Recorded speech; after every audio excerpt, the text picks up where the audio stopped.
Bonjour à tous et bienvenue sur France 3 Côte d'Azur dans l'actualité de la région à la mi-journée. À Nice, la digue du port est régulièrement souillée par des déchets, un véritable dépotoir et les services de la municipalité songent à prendre des mesures drastiques, vous le verrez. Nous reviendrons sur la tragédie de Gênes et les conséquences sur le transport routier et le tourisme, une situation qui risque de durer. Enfin, gros plan sur les traditions et arts de l'Argentine. À Nice, le festival du folklore reçoit des troupes internationales et c'est à découvrir dans ce journal. Partons à la découverte du festival La Farandole. À Nice, 5 jours de représentation pour découvrir le folklore au sens noble du terme. Gros plan aujourd'hui sur l'Argentine avec Pierre Véraud et Frédéric Cerulli. Les costumes sont ajustés, les gestes précis. La troupe argentine est fin prête avant de monter sur scène.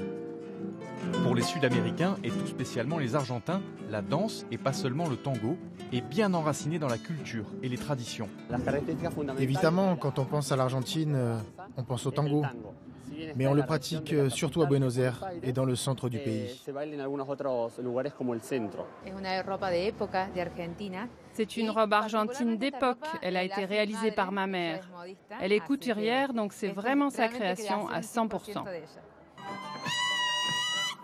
Cette troupe d'artistes de ballet traditionnel argentin, composée de 23 danseurs, 7 musiciens et 2 directeurs, termine ici à Nice une tournée longue de 45 jours à travers l'Europe, avant enfin de retourner au pays. L'objectif est atteint. L'important, ce n'est pas le voyage même. L'important, c'est de montrer notre culture.